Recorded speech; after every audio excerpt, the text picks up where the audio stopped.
right. My name is Daryl Mitchell. Most people call me Brother Waistline. First of all, I want to thank everybody. This social forum has been important for me as an individual. When I looked at all the thousands of people, I could not help but notice how many were under the age 30. That's important to me. You know, some of us have been together over the last 30, 40 years, and we came out of a certain kind of struggle that made us dedicate our lives to certain principles and a certain morality.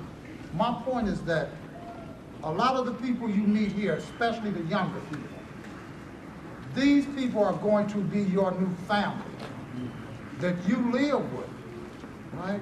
That you are going to do things with for the next 30 and 40 years. That's exactly how we are at this table. Everybody up here I've known at least 40 years. My personal involvement, I guess, began in around 1968, 69. As a young man, and I was driven by the civil rights movement and a kind of struggle that no longer exists today. And I kind of want to place everything in that framework. The world that I grew up in and was a part of no longer exists.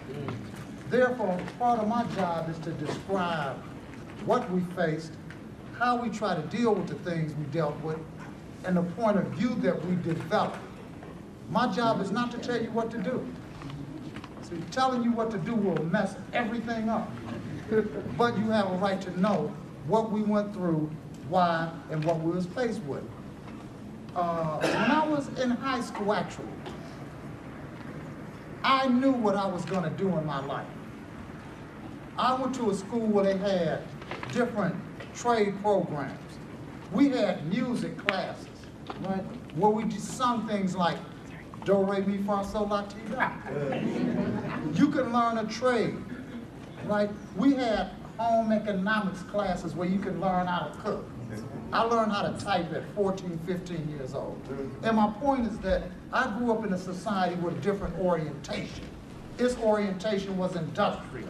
At 16, 17 years old, I knew I could find my place in life, that I could get a job and make a man's wage, and I could marry the girl I always wanted to and raise a family. I knew that at 16 or 17 years old. All right. That's not the case today. See, something has happened from the time I was growing up and the kind of society we have now. I grew up and became part of the last generation of what we would have to call the great industrial middle class of America. Once upon a time, people in America made money. We made money in this town before. That's not the case today. Today, statistically, I guess roughly 60% of the American working class make $14 an hour and less. You know, that's pathetic. Something has happened, and sooner or later, we're going to have to figure out what it was. The social forum is a place where we come together, where we begin a new process.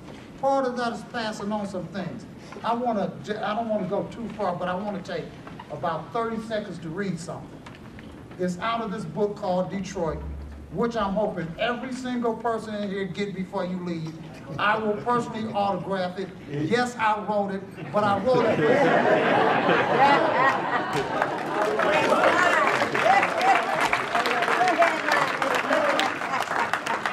for you, but I didn't know you was gonna be you, because we hadn't met yet. And now that we met, I know who you are, and you can find out who I am. But here is how it begins, because it's a point of view in it. What page is it? It's on the introduction, page 2. It says, in the beginning, human beings create instruments, tools, and machines, and a drama to sustain and improve human life.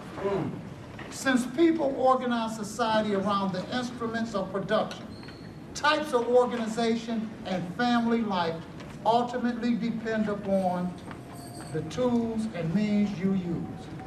The Industrial Revolution grew out of a long history of development of tools and machines and is a certain kind of society. People created industrial tools, machines, and means setting into play stages of growth of the Industrial Revolution. I'm almost through.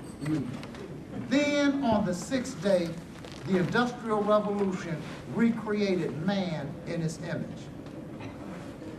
In this beginning, there was the Word. The Word became flesh with mind, heart, and soul. The voice spoke. The voice said, "Which way is Detroit and how do I get there?"